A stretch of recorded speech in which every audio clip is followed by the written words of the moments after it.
8:00 na ng gabi ay naroon pa rin sa opisina ang math professor na si Edwin. Nagtuturo siya sa isang malaking university doon sa kanilang probinsya kung saan din siya nagtapos ng kanyang kolehiyo.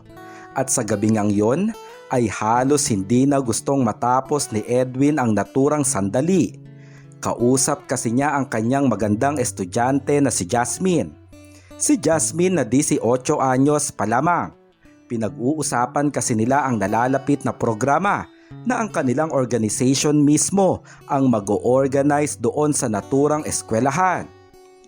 Sige po Sir Edwin, ako na pong bahala. Nasabihan ko naman na po si Clifford eh. Bakit po ba ayaw niyo siyang papuntahin dito sa opisina ninyo? Sumagot naman si Edwin sa tanong ng dalagang estudyante. Wala lang. Ayaw ko lang na masyado marami pumapasok dito sa opisina ko. Tumango naman si Jasmine at naniwala sa sinabi ng naturang professor. Kahit pa na ang totoo ay si Jasmine lang talaga ang gustong makausap ni Edwin doon sa opisina. Gustong gusto kasi talaga ni Edwin ang dalaga. Mula nang maging estudyante niya to ay hindi na nga nawawala sa isipan niya ang kagandahan nito. Para ba itong diwata sa sobrang ganda? Mestiza ang balat at talagang pangmodelo ang hubog ng pangangatawan. Naisip pa nga ni Edwin na kung kaedaran niya si Jasmine ay talagang liligawan niya to. Sir Edwin, may mga tanong pa po ba kayo? Tanong ni Jasmine. Saglit pang pinagmasdan ni Edwin si Jasmine bago siya sumagot. Wala naman na. Sige na, maaari ka na umuwi. Magkita na lang ulit tayo bukas sa klase. Tumango ang dalaga. Sige po Sir Edwin, dito na po muna ako ha. Hanggang sa lumakad na nga palabas ng opisina si Jasmine.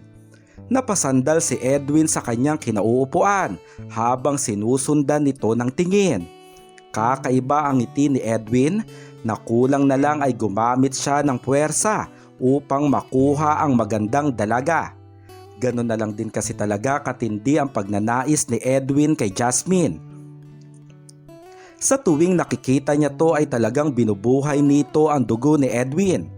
Delikado man ang kanyang mga nais pero hindi na yon bago para sa lalaking professor. Sa katunayan ay marami na siyang estudyanteng babae ang kusa ring nagpapaubaya sa kanya. Gwapo naman kasi si Edwin at maraming ang babaeng estudyante ang sa kanya ay nagkakagusto. Pero mapili rin talaga ito. Sadyang magagandang babae lamang ang kanyang pinapayagang dumaan sa kanyang mga palad. Pero sa pagkakataon na nakilala niya si Jasmine ay doon lang siya na challenge ng sobra. Hindi kasi katulad si Jasmine na mga babaeng nakuha ni Edwin. Matalino si Jasmine at relihiyoso.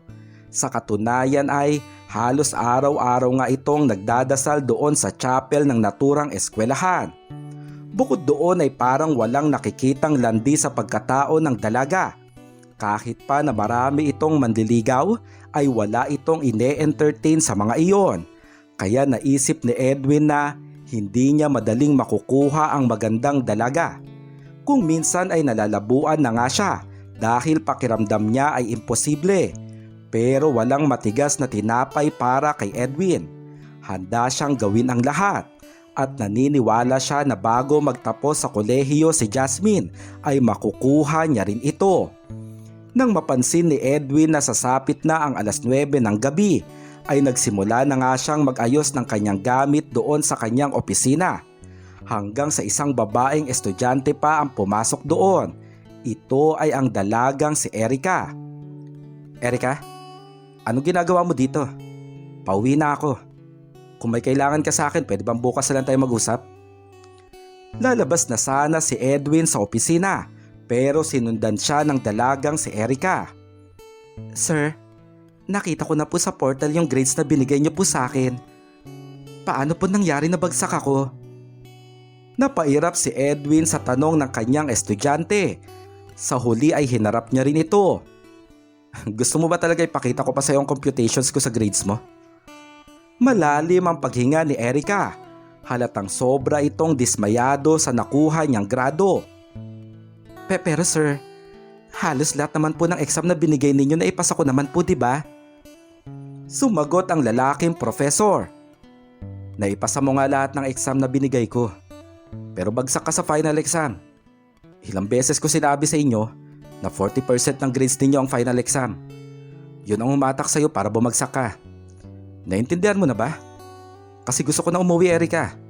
Pasensya na. Maaga pa ang pasok ko bukas. Lumakad na nga si Edwin patungo sa parking lot kung saan nakaparada ang kanyang kotse. Pero patuloy siyang sinundan ni Erica. Sir Edwin, sadali lang po. Nang makarating sila sa tapat ng kotse ni Edwin, ay doon lang niya muling hinarap ang babaeng estudyante. Erica, ano ba? Naiistorbo na ako ah. Ano bang kailangan mo? Makikita ang pangingilid ng mga luha ni Erica. Sir Edwin, hindi na po ba talaga magagawa ng paraan? Hindi po kasi ako pwedeng bumagsak eh. Mawawala po ang scholarship ko oras na bumagsak ako sa subject ninyo. Sir Edwin, ayoko pong mahinto sa pag-aaral. Napaismid si Edwin. Kung scholarship mo palang nakasalalay, edi sana nag-aral ka mabuti bago ang final exam. Pasensya na, Erica. Wala na akong magagawa. Naipasa ko na sa admin ang final grades nyo at hindi ko na yung mababawi pa.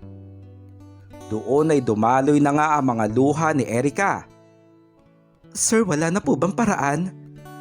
Handa po ako magpasa ng special project para lang po makapasa ako. Natawa na napapailing si Edwin. Erica, math subject ang tinuturo ko. Hindi art class na pwede ka lang magpasa ng kung ano at papasa ka na. Pasensya na. Sige na, umuwi ka na rin sa inyo at gabing-gabi na. Sasakay na sana sa kotse si Edwin pero pinigilan siya ng dalaga na patuloy pa rin sa pag-iyak. Sir, handa po kong gawin ang lahat. Natigilan si Edwin sa sinambit ng dalaga. Muli siyang napatingin kay Erica. Anong sinasabi mo? Paanong lahat? Pilit na pinigil ni Erica ang kanyang mga paghikbi. Lahat po, Sir Edwin. Handa po ako sundin lahat ng ipag-uutos ninyo. Doon ay hindi naiwasan ni Edwin na pagmasdan ang dalaga. Tiningnan niya ito mula ulo at pababa ng dahan-dahan. Doon ay nasabi niya na maganda rin talaga si Erica. Sa katunayan, nang magsimula pa lang ang kanilang klase, ay napansin na nga niya kaagad ang kagandahan nito. Bilugan ang mga mata nito at balingkinitan ang pangangatawan. Matalino naman ito pero sadyang minalas lang talaga sa final exam. Sigurado ka ba talaga sa sinasabi mo? Handa ka ba talagang gawin ang lahat? Napaiwas ng tingin ang dalaga. Nailang kasi siya sa kakaibang tingin sa kanya ng lalaking professor. Handa po ako, Sir Edwin.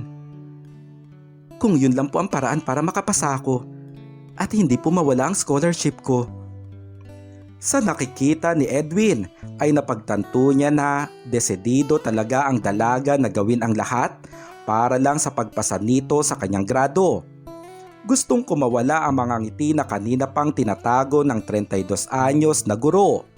Lumapit si Edwin sa dalaga at inangat ang malaanghel na mukha nito. Matindi naman ang ilang at kaba na nararamdaman ni Erica. Sige. Bukas may program na gaganapin dito sa school. Pero matatapos din kaagad ang hapon. Magkita tayo ng 4:00 dito sa parking lot. Doon ko sabay sasabihin ang pwede mong gawin kung paano ka papasa sa subject ko. Napatigil si Erica. Sa bahay niyo po? Hindi po ba pwedeng dito na lang sa school? Napaismid si Edwin. Akala ko ba handa kang gawin ang lahat? Bakit ngayon pa lang para nagrereklamo ka na? Ano ba talaga, Erica? Mabilis pa sa 4:00 ang sagot ng dalaga. Natakot siya na baka magbago pa ang isip ng kanyang guro.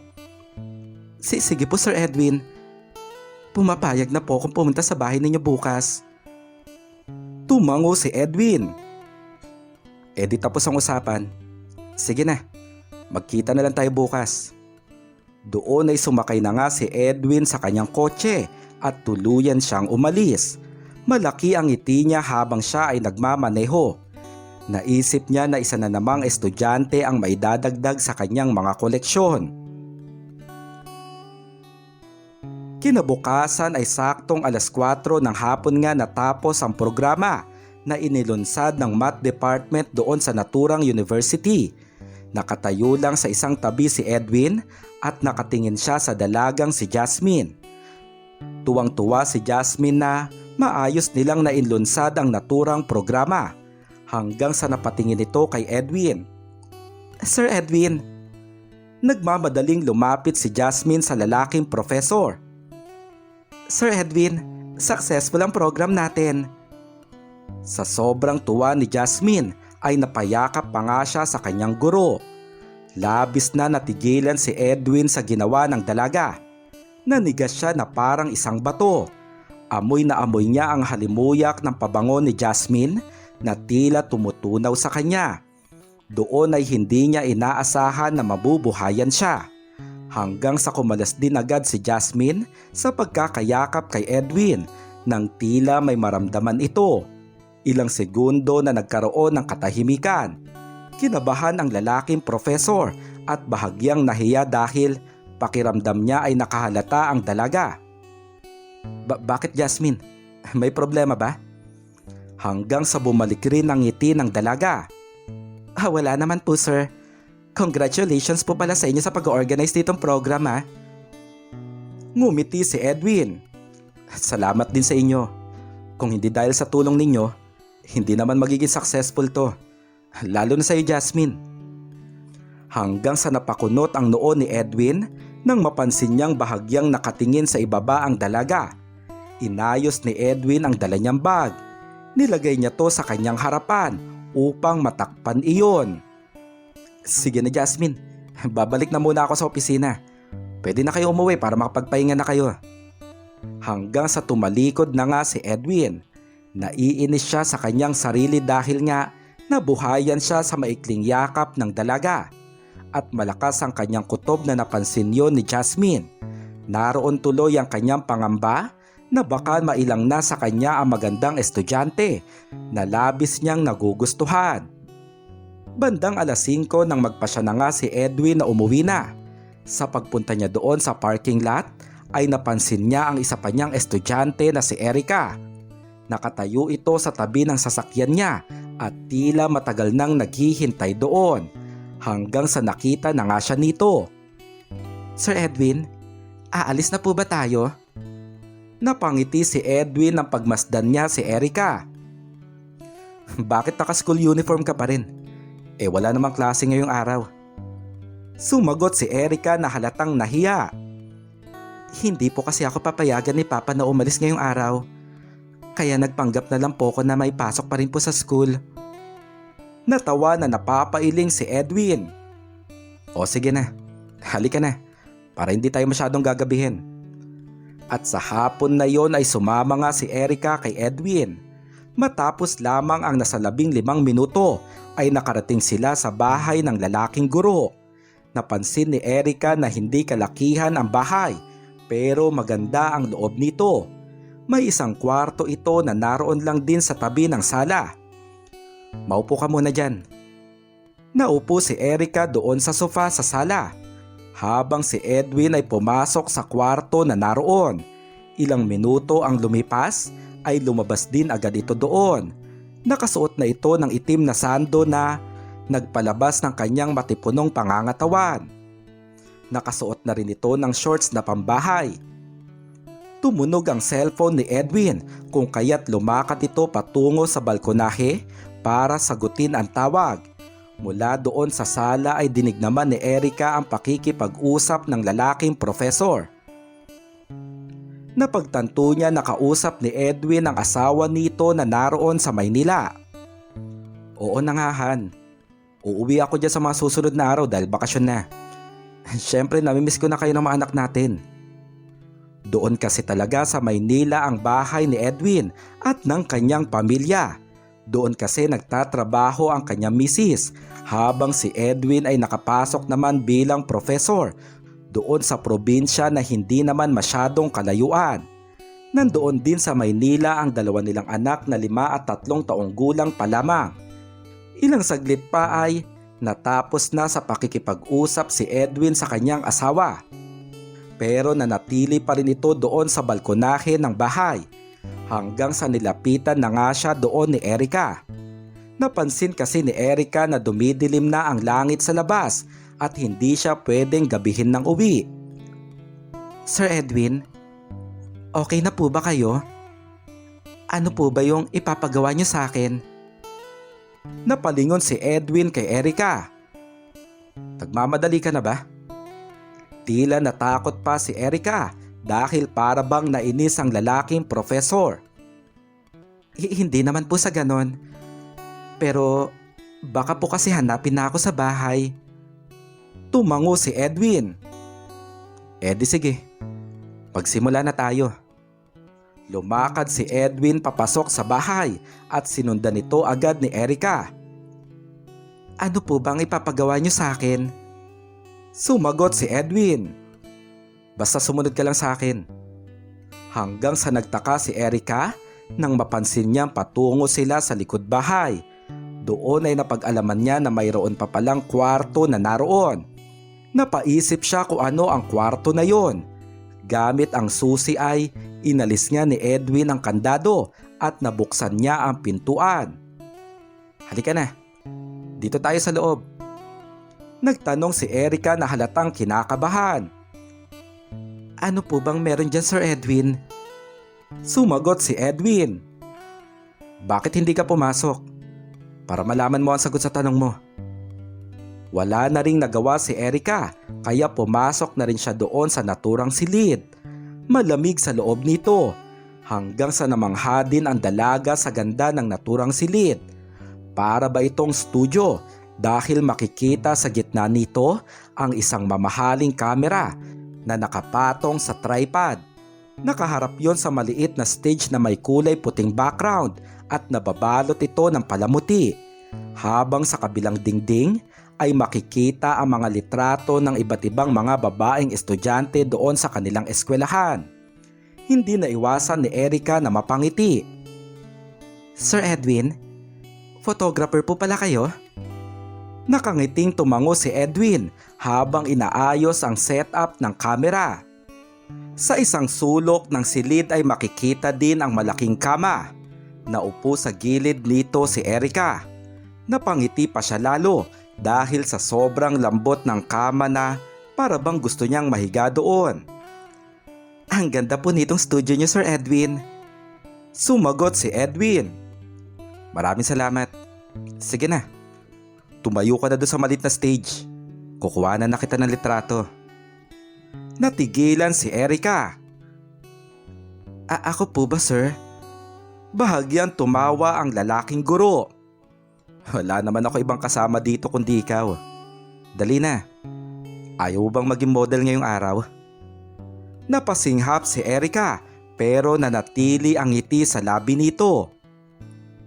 Gusto ko naman po, Sir Edwin. Hanggang sa lumakad na nga si Erica patungo doon sa harap ng kamera. Ayusin mo muna ang buhok mo. Pati na rin yung school uniform mo. Ginawa nga ni Erica ang utos ng kanyang professor.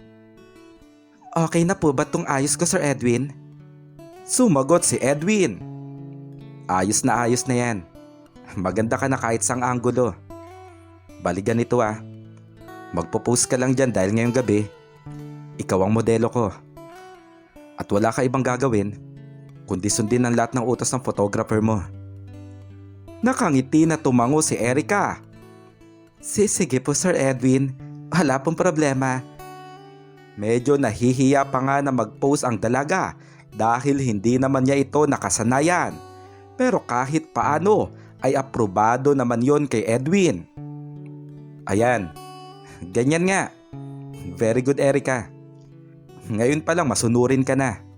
Yan ang gustong gusto ko. Hindi naman mawala ang ngiti ng dalaga dahil sa mga papuri na kanyang natatanggap. Nakatitig nga doon sa lente ng kamera si Edwin. Doon ay kitang-kita niya ang malaanghel na kagandahan ng babaeng estudyante. Kahit pa nga na nakasuot pa to ng school uniform. Doon pa lang ay talaga nga namang unti-unti nang nabubuhayan ang lalaking professor. Habang si Erica naman ay patuloy na nagpo-pose sa harap ng kamera ng kanyang guro. Makikita pa nga na nahihiya siya pero unti-unti rin siyang naging komportable. Hanggang sa saglit na tumigil si Edwin. Napatigil rin sa pag-pose si Erica. "Sir Edwin, okay na po ba?" Sumagot si Edwin. "Sige na, tanggalin mo na yan."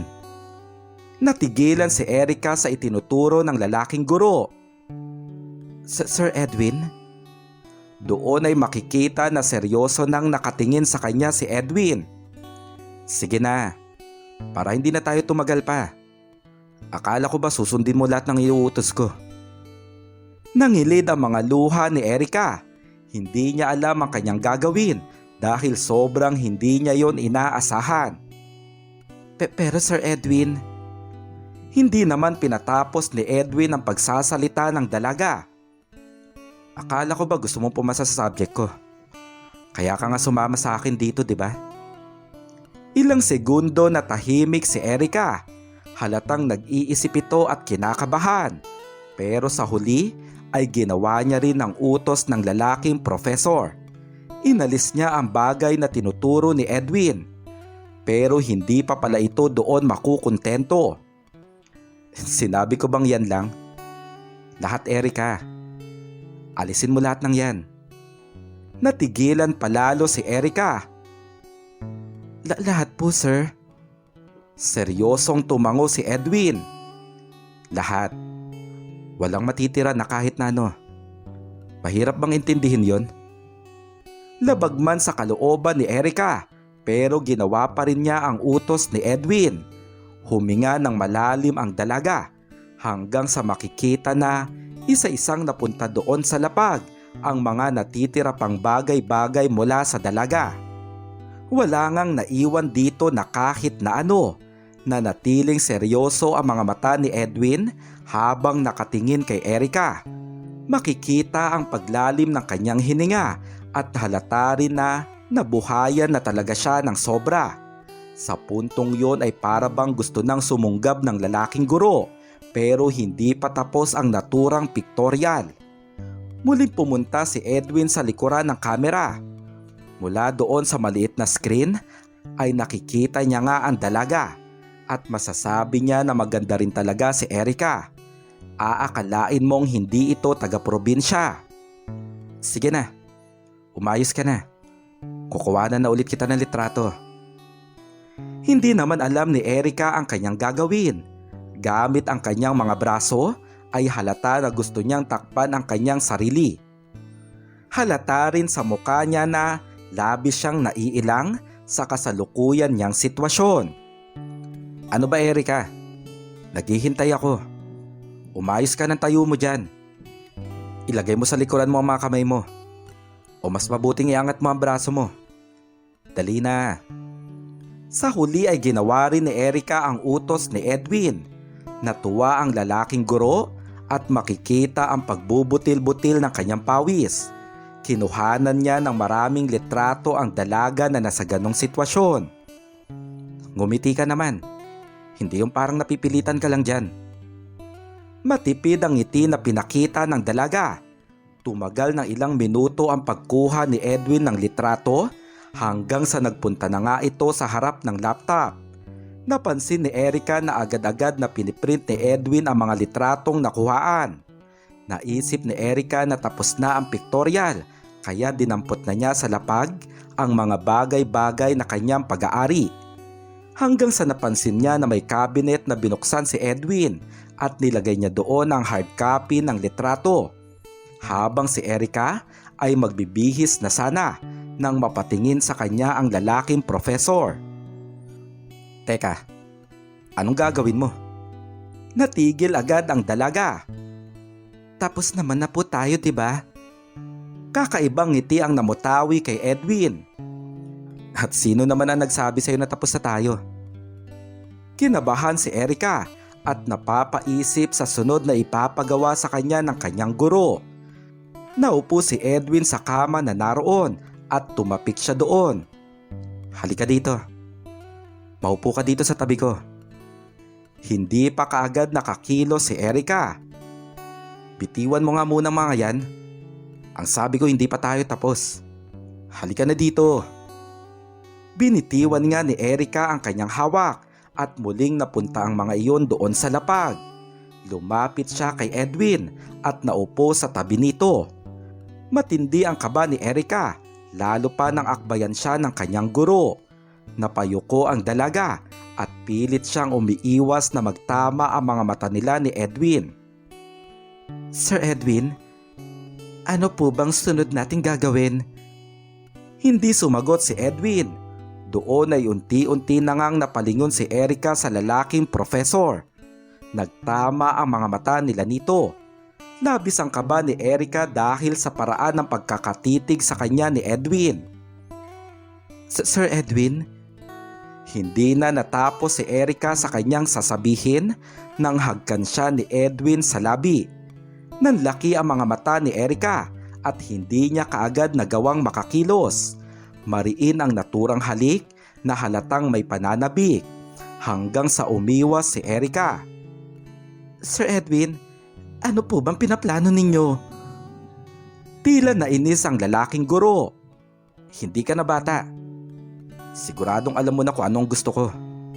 Patapusin mo na nga lang ako tapos makakauwi ka na. Tandaan mo, scholarship mo ang nakasalalay sa grado na ibibigay ko sa'yo." Hinila ni Edwin si Erica at muli niya itong hinagkan sa labi. Doon ay wala na ngang pagtanggi na ginawa ang dalaga. Hindi niya man yun gusto, pero tumatak sa isipan niya ang sinabi ng kanyang guro. Scholarship niya ang nakasalalay sa kanyang pagpayag. Ayaw niyang mahinto sa pag-aaral, kung kaya't tuluyan siyang nagpaubaya. Sa puntong yon ay hindi na nag-aksaya pa ng oras si Edwin. Napunta na nga sila ni Erica sa bagay na totoo niyang ninanais sa gabing iyon. 6:00 ng gabi ay nagsimulang manaig doon sa kwarto ang isang kakaibang ingay. Ang ingay na dulot ng pagkakaisa ng dalawang tao. Masaya si Edwin dahil sa mga ganong pagkakataon ay palagi niyang naiisip na siya na ang pinakamaswerteng lalaki sa buong mundo. Hindi kasi yon ang unang beses na nakasalo niya sa ganon ng isang estudyante. Sa katunayan ay si Erica na ang 14 na dalaga na naisama ni Edwin doon sa kanyang bahay. Tuloy-tuloy pa rin ang kakaibang ingay doon sa kwarto. Halos dinig na nga iyon hanggang sa labas ng bahay. Senyales na tuloy-tuloy pa rin ang naturang kaganapan sa pagitan ni Edwin at ng dalagang si Erica.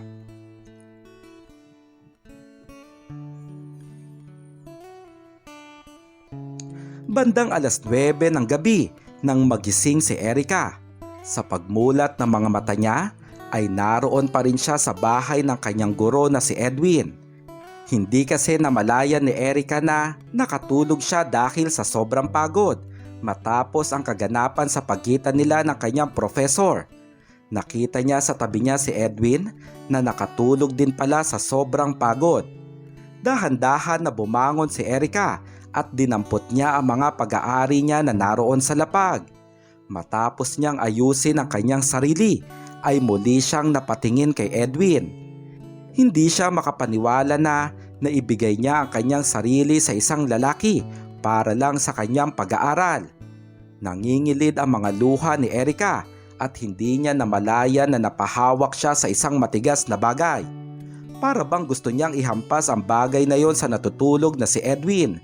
Ganon katindi ang kanyang galit, pero pinakalma pa rin ni Erica ang kanyang sarili. Inisip na lang niya na tapos na ang lahat. Ang mahalaga na lang sa kanya ay makakapasa na siya sa kanyang math subject.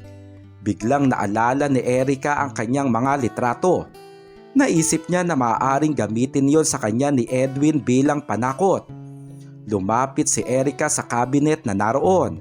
Nang buksan niya ito, ay hinanap niya kaagad ang kanyang mga litrato. Nakita niya rin naman agad iyon, pero tumigil ang mundo ni Erica sa mga sunod niya pang nakita. Hindi lang kasi litrato niya ang naroon. dahil naroon ang litrato ng iba pang mga estudyante na naging biktima ng lalaking profesor. Isa-isang tiningnan ni Erica ang mga babaeng naroon. Sheila? Pati si Sheila. Tila nanginig palalo sa galit si Erica nang makita niyang naroon din ang litrato ng kanyang pinsan na si Sheila. Bukod kay Sheila ay naroon din ang litrato ng kanilang kaeskwela na nanalo pa nga bilang prom queen. Iyon ang malaartista sa ganda na si Wendy. Binilang ni Erica ang litrato ng mga babaeng naroon, 13 lahat, kaya doon ay naisip niya na siya ang ika-14 na biktima ng naturang guro. Alas 9 ng umaga, pasukan na naman para sa bagong semester ng naturang university. Kararating lang ni Edwin sa eskwelahan at nasa loob pa nga siya ng kotse. Tila tinamaan siya ng swerte dahil una pa niyang nakita ang estudyante na matagal na niyang nagugustuhan. At ito nga ay walang iba kundi si Jasmine. Nakatayo ito sa silong ng waiting shed. Basa pa nga ang buhok nito na halatang kapapasok lang din ng mga oras na yon. Ibang klase talaga ang ganda mo, Jasmine. Kailan kaya kita may isasama sa bahay? Kailan kaya kita may dadagdag sa mga koleksyon ko?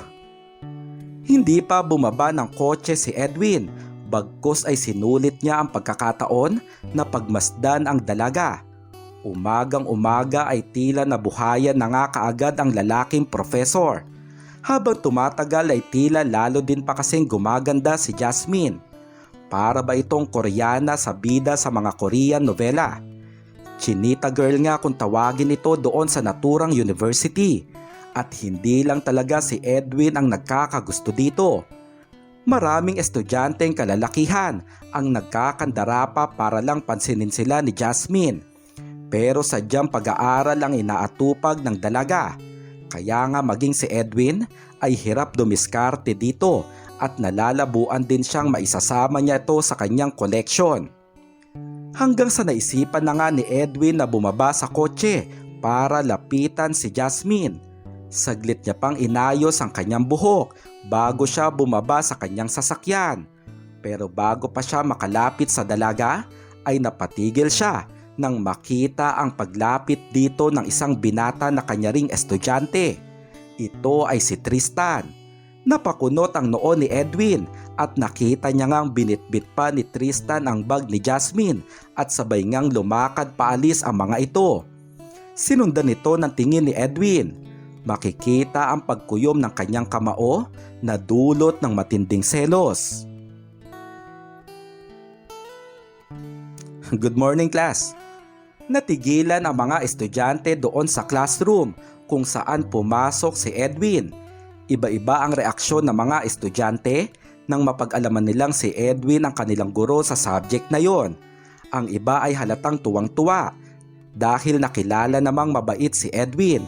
Pero ang iba ay halatang dismayado, lalo pa nga ang mga kalalakihan na madalas niyang pahirapan sa klase.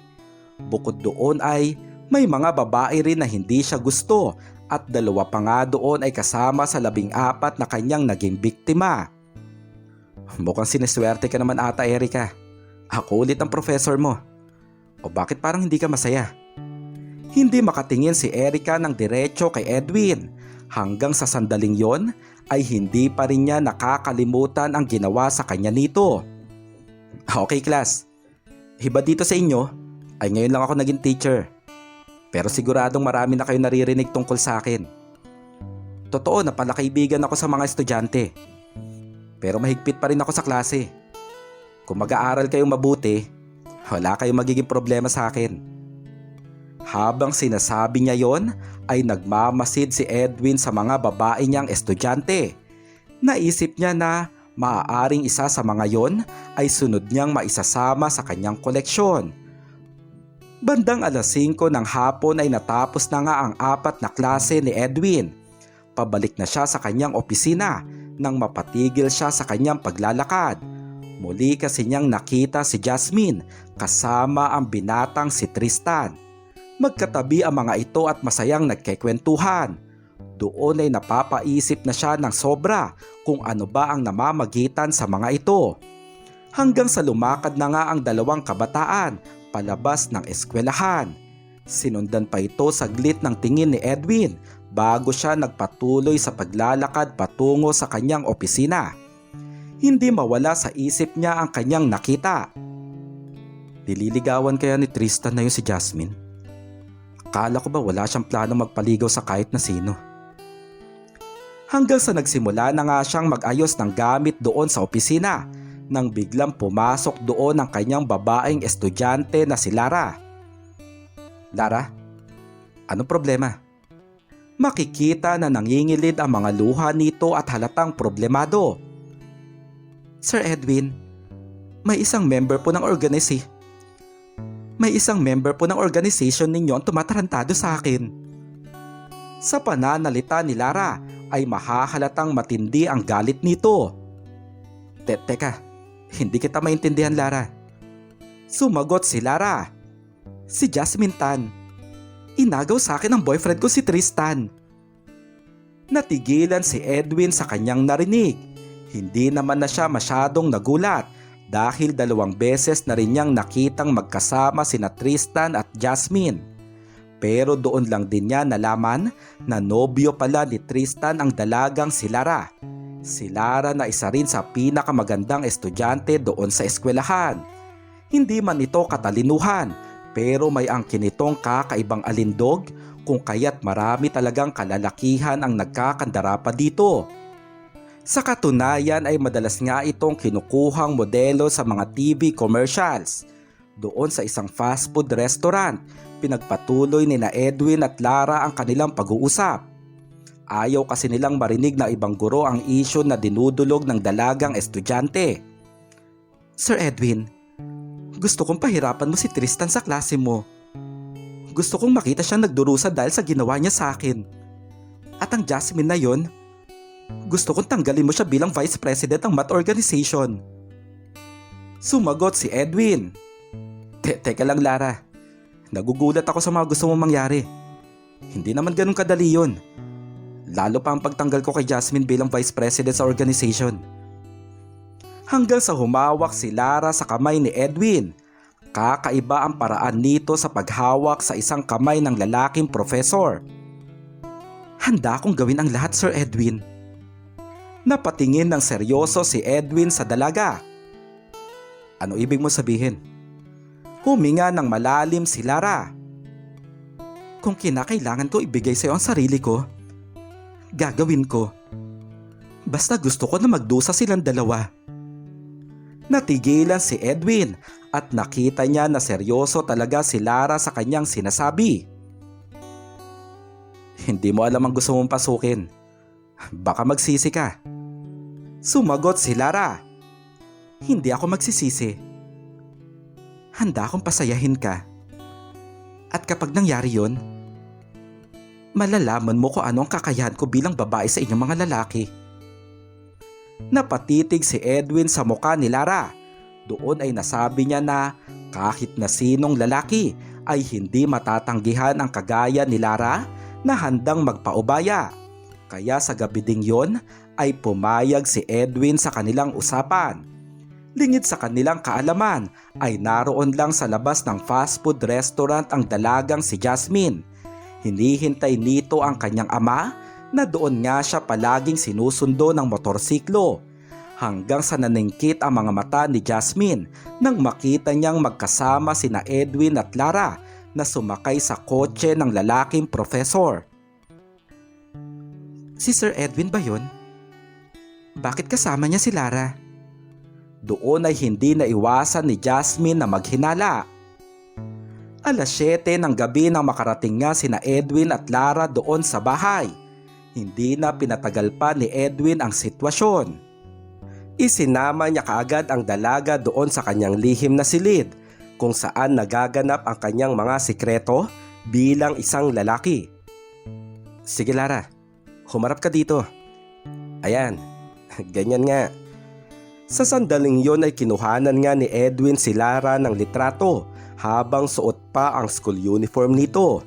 Makikita doon na sanay talaga ang magandang dalaga na humarap sa kamera. Tila alam na nito ang lahat ng pose na magugustuhan ng lalaking professor. Hanggang sa tumigil si Lara. Parang ang dami mo namang pictures na nakuha, Sir Edwin. Hindi pa po ba tayo tapos?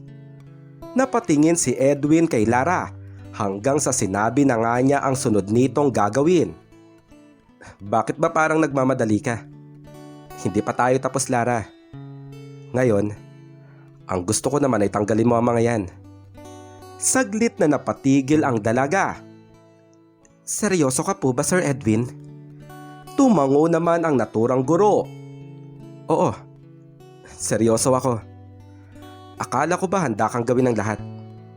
Hanggang sa napaismid si Lara. Yun lang pala ang gusto mo. Eh di sana kanina mo pa sinabi. Walang pagdadalawang isip si Lara na ginawa ang utos ni Edwin.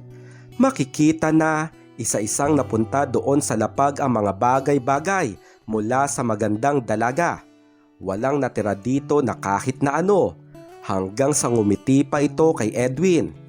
Hindi naman maalis ni Edwin ang mga mata niya sa dalaga. Makikita ang kanyang malalim na paghinga at doon ay talaga nga naman na nabuhayan siya ng sobra. Kakaiba sa lahat si Lara. Halatang alam na alam kasi nito kung ano ang gusto ng lalaking guro. Hanggang sa napairap na natatawa si Lara. Ano na, Sir Edwin? Tutunganga ka na lang ba dyan? Baka gusto mo na akong kuhanan ng litrato. Nangangalay na kaya ako dito. Tumango si Edwin.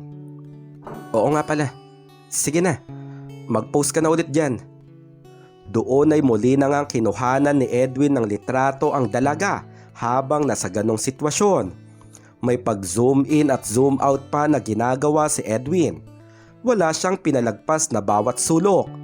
Ang lahat ay nadaanan ng kanyang mahiwagang kamera. Lingid sa kanilang kaalaman ay isang tao pala ang nakakapanood sa mga nangyayari doon sa naturang silid. Isang tao na pumanhik pa para maabot ang mataas at maliit na bintana. Tanaw ng taong ito ang naturang pictorial na ginagawa ni na Edwin at Lara. Ilang minuto pa ang lumipas ay marami ng litratong nakuha si Edwin. Matindi na ang nararamdaman niya ng sandaling iyon hanggang sa lumapit sa kanya si Lara. Doon ay lalo pa ngang lumalim ang kanyang paghinga nang matanaw niya ito ng malapitan habang nasa ganong sitwasyon. Sir Edwin, wag na natin patagalin to, pwede ba? Alam ko naman po kung anong gusto niyo eh. Kumapit ang mga kamay ni Lara sa balikat ni Edwin hanggang sa hinagkan niya nga sa labi ang lalaking guro. Tila napunta sa alapaap si Edwin pero hindi na niya pinalagpas pa ang pagkakataon. Sumabay siya sa naturang halik at doon ay tuluyan nga silang napunta sa isang tagpo. Sunod silang makikita na napunta na doon sa malambot na kama. Hanggang sa namutawi na nga doon ang totoong pakay ni Edwin. 7:00 ng gabi nang magsimulang marinig doon sa naturang silid ang isang kakaibang ingay. Ang kakaibang ingay na senyales na tuluyang nagkaroon ng pagkakaisa ang dalawang tao. Habang patuloy sina Edwin at Lara ay wala pa rin silang kamalay-malay ay napapanood pala ng isang tao ang naturang kaganapan. Wala na rin kasi sa isip ni Edwin kahit alam niyang bukas ang bintana doon sa kanilang kinaroroonan. Dahil sa pagkakataon na yon ay nawala na nga siya sa kanyang sarili dahil sa kasiyahan na kanyang dinaranas. Dahil sa sandaling yon ay kasama niya nga si Lara na 15 sa kanyang mga nakasalo doon sa naturang eskwelahan na kanyang pinagtuturuan.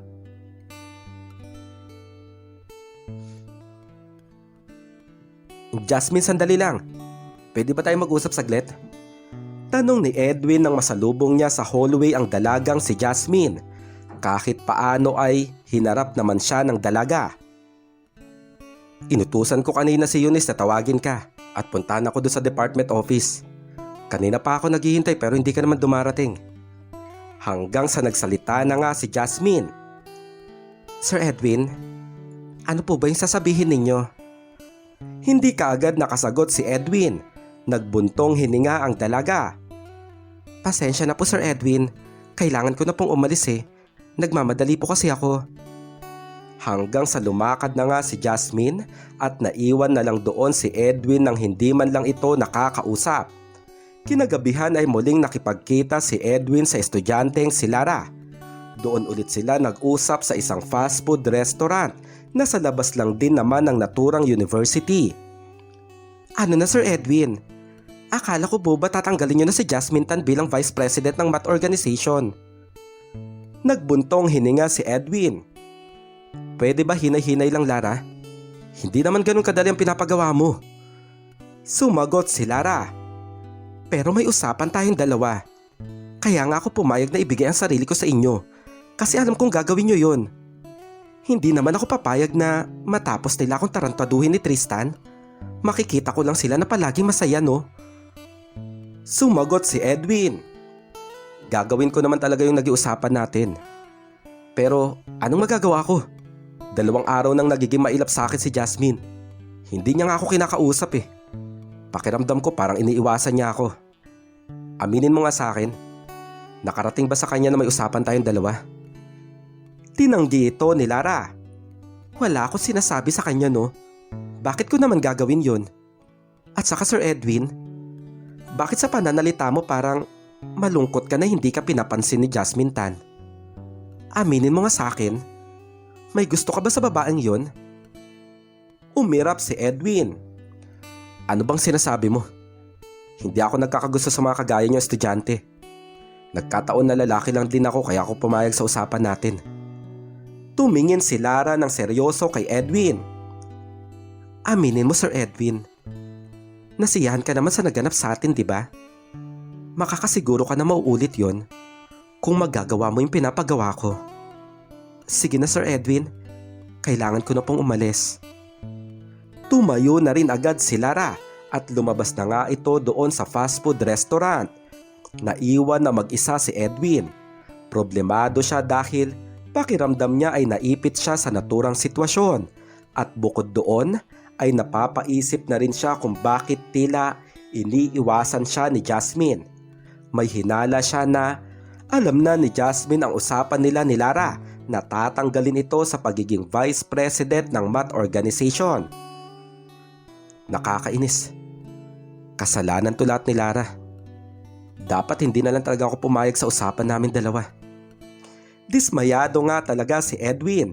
Pakiramdam niya ay masisira na ang pagkakaibigan nila ni Jasmine. At dahil doon, pakiramdam niya ay mas lalo pang lumabo ang tsansa na makuha niya ang magandang dalaga. Palabas na doon sa fast food restaurant si Edwin nang mapansin niyang naroon din pala ang isa niyang estudyante at ito ay ang dalagang si Erica. Seryoso itong nakatingin sa kanya. May kakaiba kay Erica ng sandaling iyon. Sa huli ay hindi na lang ito pinansin pa ni Edwin at tuluyan siyang umalis. Lingid sa kanyang kaalaman ay may malaking plano na pala ang dalaga na 14 niyang naging biktima. Biyernes ng hapon ay hindi pa rin nakakausap ni Edwin si Jasmine. Halos hindi niya ito nakita sa university buong araw. Hindi nga rin ito umattend sa meeting nila sa math organization. Pero nang pauwi na si Edwin ay hindi niya inaasahan na makikita niya si Jasmine doon sa parking lot. Nakatayo ito mismo sa tabi ng kotse ng lalaking professor. Jasmine, anong ginagawa mo dito? Bakit pala wala ka sa meeting kanina? Hindi ka ba pumasok? Napansin pa kasi ni Edwin na hindi nakasuot ng school uniform ang magandang dalaga. Sir Edwin, alam ko na ilang araw niyo na po kung gusto makausap. Nagpunta lang po ako dito kasi may gusto rin po ako sabihin sa inyo. Kinabahan si Edwin. Nakita rin kasi niya na seryoso ang dalaga. Napatingin sa paligid si Edwin. May iilang estudyante doon sa parking lot na nakatambay at hindi ito kalayuan sa kanila. Importante bang sasabihin mo? Mas mabuting wag tayo dito mag-usap. Baka may makarinig pa sa usapan natin. Halika, sumama ka na lang sa akin. Mag-usap tayo dyan sa coffee shop kung saan hindi matao. Pero hindi sumunod ang dalaga.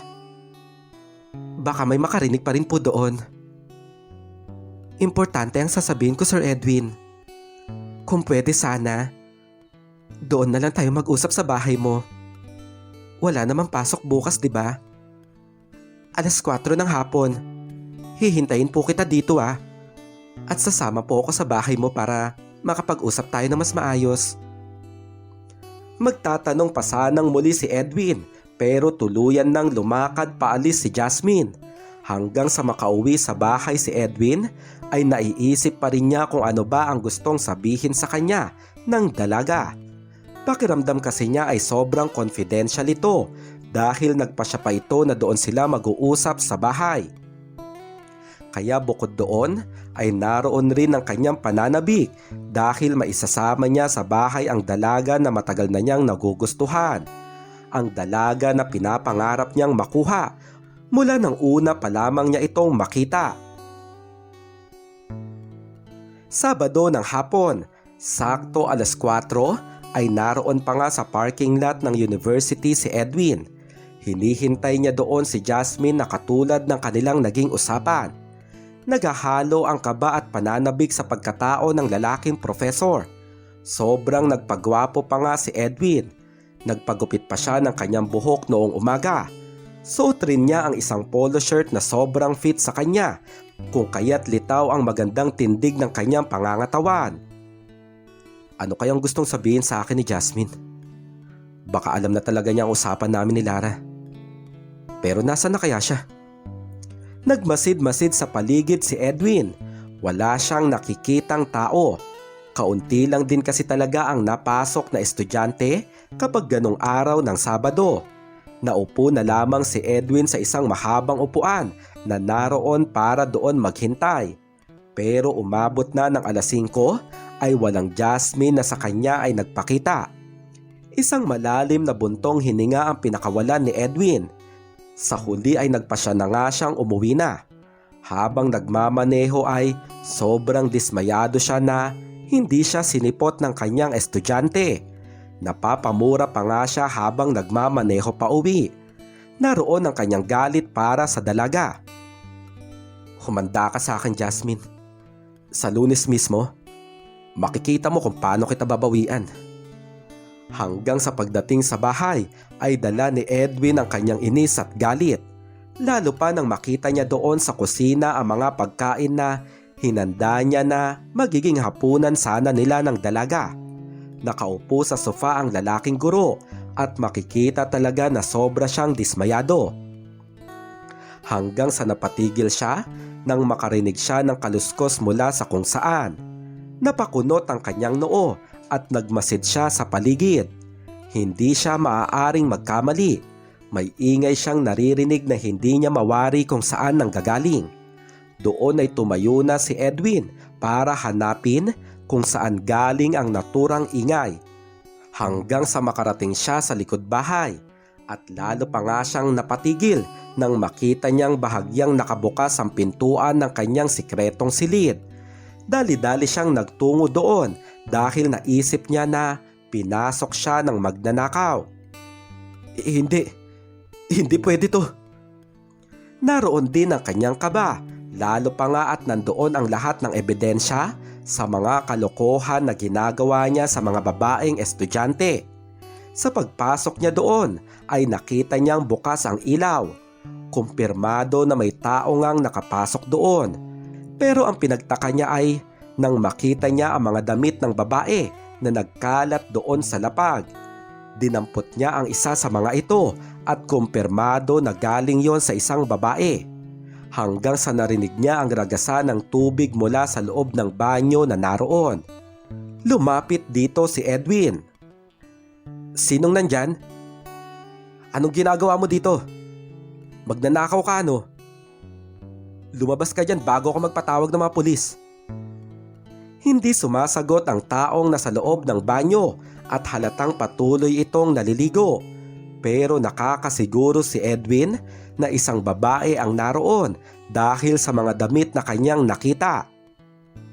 Ano ba? Ang sabi ko lumabas ka dyan. hanggang sa bumukas na nga ang pintuan ng banyo. Sir Edwin? Doon ay tumigil ang mundo ni Edwin sa tao na kanyang nakita. Bagong ligo ito at nakatapis ng puting tuwalya. At ito ay walang iba kundi ang matagal na niyang nagugustuhan na si Jasmine. Jasmine? Anong ginagawa mo dito? Kakaiba ang mga tingin sa kanya ng dalaga. Bakit po, Sir Edwin? Hindi niyo po ba gustong nandito ako? Naguguluhan naman si Edwin sa mga tanong ng kanyang estudyante. Si Lara Gomez ba talagang gusto mo? Si Lara Gomez na wala namang laman ng utak at puro pagko-commercial model lang ang alam. Lalo pang nagtaka si Edwin. Jasmine, hindi kita maintindihan. Sumagot si Jasmine. Alam ko kung ano nangyari sa inyo ni Lara Gomez. Dito mismo sa kwarto na to. Natunghayan ng dalawang mata ko ang ginawa niyong dalawa. Totoo ang sinabi ni Jasmine dahil ng gabing yon ay si Jasmine din ang tao na sinundan sina Edwin at Lara at doon sa maliit na bintana ay natunghayan niya nga ang mga kaganapan. Ganun mo ba talaga siya kagusto, Sir Edwin? Kaya plano mong sundin ang utos niya na tanggalin ako sa pagiging Vice President organization? Umalma si Edwin. Hindi ganun, Jasmine. Wala talaga akong planong gawin yun. Hetong si Lara, inuutusan niya lang ako na gawin yun kasi masama ang loob niya sa'yo. Kasi inagaw mo ang boyfriend niya si Tristan. Natigilan si Jasmine. Ano? Hindi ko gusto si Tristan. Paano ko magkakagusto kay Tristan pinsan ko siya? Isang tao lang naman ang gusto ko nun pa eh. Gustong gusto ko siya kahit pa na alam kong may asawa na siya. Napasinghap ng malalim si Edwin sa kanyang narinig. Bahagyang napaatras si Edwin nang mas lumapit pa sa kanya si Jasmine. Ikaw yun, Sir Edwin. Ikaw ang gusto ko. Pero galit ako sa'yo kasi mas pinili mo si Lara kaysa sa akin. Mas marami naman tayong pinagsamahan, di ba? Magkasama tayo sa math organization. Pero mas pinili mo pa rin ang bobita na yon. Bakit, Sir Edwin? Mas maganda ba talaga siya kaysa sa akin? Sumagot si Edwin. Hindi totoo yan, Jasmine. Lumapit pa si Jasmine.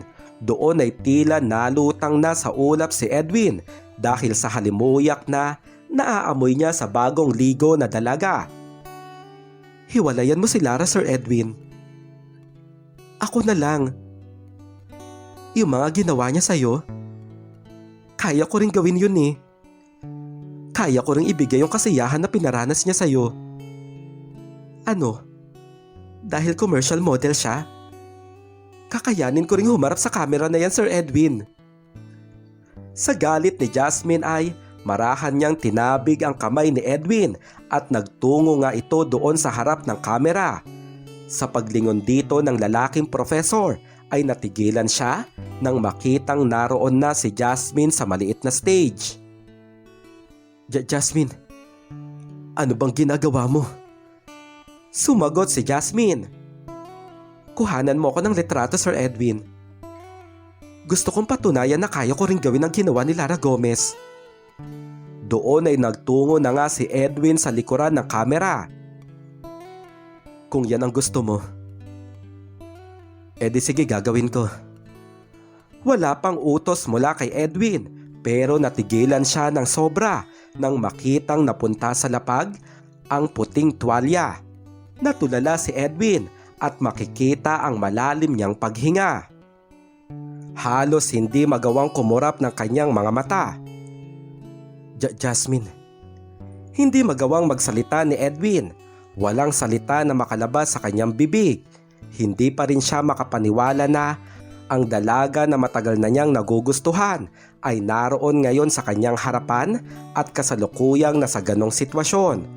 Sobrang nabuhayan nga naman talaga si Edwin na para bang may gusto nang kumawala mula sa kanyang pagkatao. Sir Edwin, simulan niyo na po. Subukan nyo lang. Tumango si Edwin. Sige Jasmine. Hanggang sa humawak na nga sa camera si Edwin. Nanginginig pa ang kanyang mga kamay nang sumilip siya doon sa lente ng camera. Sinubukan naman ni Jasmine na mag-pose at pinakita niya ang kaunti niyang nalalaman sa pagmomodelo. Halata ni Edwin na hindi masyadong maalam ang dalaga na mag-pose sa harap ng camera. Pero para sa kanya ay iyon pa rin ang pinakamaganda at pinakapanalo na kanyang naging modelo. Makilang pindot ang ginawa ni Edwin sa camera at kung saan-saan tumututok ang lente nito. Ang lahat ng anggulo ay kanyang kinuhanan. Wala siyang sulok na pinalagpas sa pagkakataon na matagal na niyang hinahangad. Hanggang sa may ginawa pang pose si Jasmine na lalo pang nagpabuhay sa dugo ng lalaking profesor. Okay lang po bang ganito Sir Edwin? Utal-utal na sumagot ang naturang guro. Oo, okay lang yan Jasmine. Hindi rin pinalagpas ni Edwin ang pagkakataon na yon at makailang pindot ulit ang ginawa niya sa camera. Tumagal ang pictorial ng mahigit 5 minuto bago ito tinapos ni Edwin. Okay na Jasmine, pwede ka nang mag-ayos. Hanggang sa lumapit sa kanya ang dalaga na nasa ganong sitwasyon pa rin. Maganda ba ang makuha ko Sir Edwin? Napatigil ang lalaking profesor. Doon ay mas malapitan na nga niyang napagmasdan ang dalaga. Malalim pa rin ang kanyang paghinga hanggang sa gumuhit nga ang ngiti sa kanyang labi. Oo naman. Magaganda ang kuha mo Jasmine. Kasi maganda ka naman talaga. Tila kumislap ang mga mata ng dalaga dahil sa papuri na kanyang natanggap. Hanggang sa kumapit si Jasmine sa balikat ni Edwin. Nakangiti na rin ang dalaga ng sandaling iyon. Totoo ba Sir Edwin? Mas maganda pa ba ako kaysa kay Lara Gomez? Hanggang sa kumapit na rin si Edwin sa bewang ng dalaga habang nakatitig sa mga mata nito. Oo naman. Ikaw ang pinakamaganda sa lahat Jasmine. At walang makakatalo sa ganda na meron ka. Tila sasabog ang puso ni Jasmine sa sobrang galak at doon ay pinadama niya nga kay Edwin ang isang matamis na halik. Mariin ang naturang halik na may halong pananabik. Sinabayan naman ito ng lalaking guro hanggang sa binuhat nga niya si Jasmine at dinala niya ito doon sa malambot na kama. At doon ay nagtungo sila sa isang tagpo na pareho nilang kagustuhan. Labis ang saya ni Edwin dahil natupad rin ang kanyang mga pangarap. Sa wakas ay naganap ang matagal na niyang hinahangad. At ang hangarin na yon ay kagustuhan din talaga ng dalagang si Jasmine. Dahil noon pa man ay iba na ang nararamdaman niya para sa lalaking profesor. Alas 7 ng gabi ay dinig nga doon sa naturang silid ang kakaibang ingay. Ang ingay na hindi mapigilan ng magandang dalaga. Pero sa sandaling yon ay isa rin pang dalaga ang nasasabik sa sunod na mangyayari. Ito ay ang isa sa biktima ni Edwin na si Erica. Nakikita nyo naman sa video diba? Siguro naman sapat ng paraan yan para dakipin nyo si Mr. Edwin Ramos. Gulat na gulat nga ang kapulisan sa pinakita ni Erica sa kanyang cellphone. Naroon kasi ang mga mabibigat na ebidensya laban sa lalaking guro. Makikita doon sa video ang lihim na silid ni Edwin, pati na rin ang loob ng cabinet kung saan nakatago ang mga litrato ng lahat ng kanyang naging biktima. Sa sandaling yon ay walang kamalay-malay si Edwin sa kanyang kakaharapin. Tuloy-tuloy pa rin ang ingay doon sa kanyang lihim na silid dahil patuloy pa rin ang kaganapan sa pagitan nila ni Jasmine. Umabot na nga ito ng halos 20 minuto pero hindi pa rin ito natatapos dahil sa sandaling yon ay talaga nga namang sinulit ni Edwin ang matagal na niyang pinapangarap.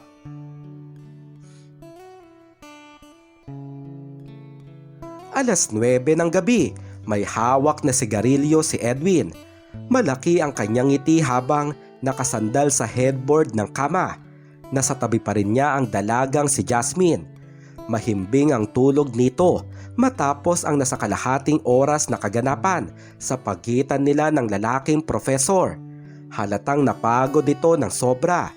Habang si Edwin ay gising na pinagmamasdan ang magandang dalaga. Para siyang lumulutang sa ulap hanggang sa isang malakas na kalabog ang maririnig. Doon ay tuluyang pinasok ng mga kapulisan ang lihim na silid ng lalaking profesor. May mga sinasabi ang kapulisan pero tila walang naririnig si Edwin. Para pa rin siyang lumulutang sa ulap.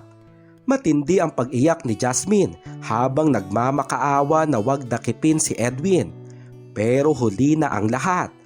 Mabigat ang ebidensya laban sa kanyang guro at sa gabing yon ay tuluyang natapos ang mga kalokohan ni Edwin. Pero hanggang sa kulungan ay nanatili ang malaking ngiti nito dahil ang tangi niyang naaalala ay ang bagay na pinagsaluhan nila ng dalagang si Jasmine.